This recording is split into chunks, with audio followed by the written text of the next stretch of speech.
Hello दोस्तों, स्वागत है आपका इस नई वीडियो में। दोस्तों, आज हम अधिगम की कठिनाइयाँ टॉपिक को लेकर के आपके समक्ष उपस्थित हुए हैं। तो फ्रेंड्स, बिना देरी किए हम इस इम्पोर्टेंट टॉपिक को शुरू करते हैं। चलिए दोस्तों, आज का हमारा टॉपिक है अधिगम अक्षमता, जिसे अंग्रेजी में कहा जाता है लर्निंग डिसेबिलिटीज़। जब हम इस लर्निंग डिसेबिलिटीज़ के संदर्भ में बात करते हैं या फिर अधिगम अक्षमता के संदर्भ में बात करते हैं, तो अधिगम अक्षमता जो शब्द है, ये दो शब्दों से मिलकर के बना हुआ है। इनमें से एक शब्द है हमारे पास अधिगम, और इस अधिगम शब्द का शाब्दिक अर्थ होता है सीखना। अधिगम का शाब्दिक अर्थ क्या होता है? सीखना। और अक्षमता का शाब्दिक अर्थ होता है क्षमता में कमी। अक्षमता का शाब्दिक अर्थ क्या होता है? क्षमता में कमी। अर्थात सीखने की क्षमता में कमी होना अधिगम अक्षमता कहलाती है। सीखने की क्षमता में जब कमी होती है तो उसको क्या कहते हैं? अधिगम अक्षमता। दूसरे शब्दों में समझते हैं कि अधिगम अक्षमता का तात्पर्य क्या होता है। अधिगम संबंधी ऐसी समस्याओं से है जो बालकों को सुनने, बोलने, पढ़ने, लिखने की अयोग्यता को प्रदर्शित करती है। एक बार फिर से, कि अधिगम अक्षमता किसको कहते हैं? कि अधिगम संबंधी ऐसी समस्याओं से है जो बालकों को सुनने संबंधी समस्या, बोलने संबंधी समस्या, पढ़ने संबंधी समस्या, लिखने संबंधी समस्या को प्रदर्शित करती है। उसको हम क्या कहते हैं? अधिगम अक्षमता। दोस्तों, जब हम इस अधिगम अक्षमता शब्द के संदर्भ में बात करते हैं, तो अधिगम अक्षमता शब्द का सर्वप्रथम प्रयोग किस मनोवैज्ञानिक ने किया था? तो आपका उत्तर होगा सैमुअल किर्क ने। अब सैमुअल किर्क ने इस अधिगम अक्षमता शब्द का पहली बार प्रयोग 1963 में किया था। आपको सन भी ध्यान रखना है, प्रश्न पूछा जा सकता है कि अधिगम अक्षमता शब्द का प्रयोग सर्वप्रथम किया गया किसके द्वारा किया गया है? आपका उत्तर होगा सैमुअल किर्क के द्वारा। और सैमुअल किर्क ने इस शब्द का प्रयोग कब किया? 1963 में। दोस्तों, अब हम प्रमुख अधिगम अक्षमताओं के संदर्भ में बात करते हैं कि कौन कौन सी प्रमुख अधिगम अक्षमताएं हैं। तो इनमें से हमारी जो प्रथम अधिगम अक्षमता है, पठन संबंधी समस्या। आपसे प्रश्न पूछा जा सकता है कि पठन संबंधी समस्या क्या कहलाती है? तो आपका उत्तर होगा डिसलेक्सिया। क्या कहलाती है पठन संबंधी समस्या? डिसलेक्सिया। तो अगली जो हमारी समस्या है, या फिर हम इसके संदर्भ में बात करेंगे पठन संबंधी समस्या। पठन संबंधी समस्या में क्या होता है कि बच्चा लड़की को लकड़ी पढ़ता है।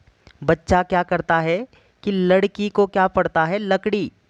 लड़की को लकड़ी पढ़ता है बच्चा। तो इस प्रकार की जो समस्या होती है वो क्या कहलाती है? पठन संबंधी समस्या। और पठन संबंधी समस्या को क्या कहते हैं? डिसलेक्सिया। हमारी अगली जो समस्या है, गणना संबंधी समस्या। गणना संबंधी समस्या क्या कहलाती है? आपका उत्तर होगा डिस्कैल्कुलिया। अब इस प्रकार की समस्या में क्या होता है कि बच्चा जो हमारे ये जो गणितीय जो चिन्ह होते हैं, जैसे ये हमारा माइनस का चिन्ह होता है, ये हमारा प्लस का चिन्ह होता है, ये डिवाइड का चिन्ह होता है, ये इनटू का चिन्ह होता है। तो इन चिन्हों में बच्चे को हमेशा कन्फ्यूज़न बना रहता है। तो इस प्रकार की समस्या को क्या बोलते हैं? गणितीय संबंधी समस्या। और गणितीय संबंधी समस्या क्या कहलाती है? हमारा उत्तर होगा डिस्कैल्कुलिया। और हमारी जो अगली समस्या है, लेखन संबंधी समस्या। आपसे प्रश्न पूछा जा सकता है कि लेखन संबंधी समस्या कहलाती है। आपका उत्तर होगा डिस्ग्राफिया। लेखन संबंधी समस्या को क्या बोलेंगे? डिस्ग्राफिया। और हमारी जो अगली समस्या है, वाक संबंधी समस्या, या फिर हम बोलेंगे बोलने संबंधी समस्या। इस प्रकार की समस्या बच्चे में जब पाई जाती है तो बच्चा ठीक तरीके से बोल नहीं पाता है। तो बोलने संबंधी समस्या या फिर वाक संबंधी समस्या क्या कहलाती है? हमारा सही उत्तर होगा डिस्फेजिया। तो वाक संबंधी समस्या डिस्फेजिया कहलाती है। हमारी अगली जो समस्या है, सीखने संबंधी समस्या। सीखने संबंधी जो समस्या होती है उसको क्या बोलते हैं? एलेक्सिया। आपसे पूछा जा सकता है कि एलेक्सिया किस प्रकार की समस्या है? आप बोलोगे सीखने संबंधी समस्या।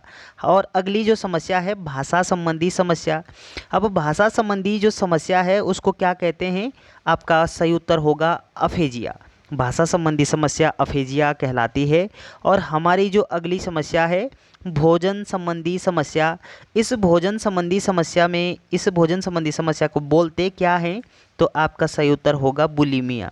अब इस प्रकार की समस्या में बच्चा क्या करता है? बच्चा लगातार खाता ही रहता है। बच्चे को अपने पेट के बारे में जानकारी नहीं होती कि मुझे कितना खाना चाहिए, और तो इस प्रकार की जो समस्या होती है वो क्या कहलाती है? बुलिमिया। और हमारी जो अगली समस्या है, स्मरण संबंधी समस्या।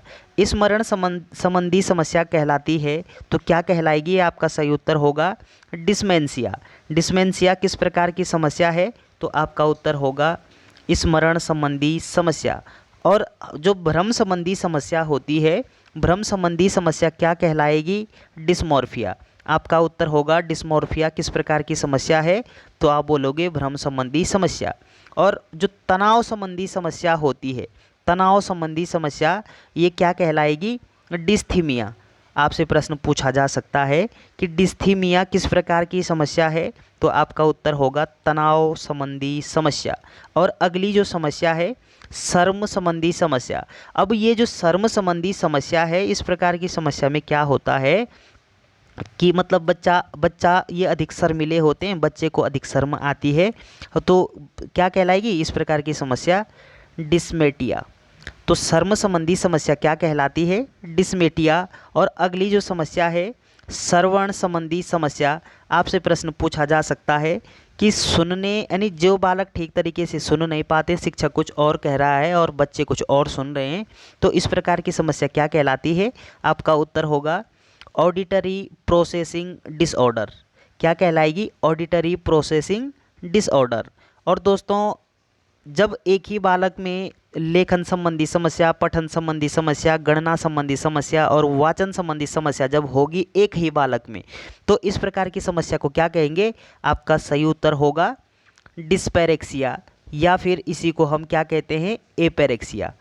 तो जब एक ही बालक में लेखन संबंधी समस्या, पठन संबंधी, गणना संबंधी, वाचन संबंधी समस्या जब उत्पन्न होगी, तो इस प्रकार की समस्या को क्या कहते हैं? डिस्पैरेक्सिया, या फिर आप बोलोगे एपेरेक्सिया। तो दोस्तों, वीडियो अगर आपको अच्छी लगती है तो चैनल को सब्सक्राइब करना ना भूलें। Thanks for watching.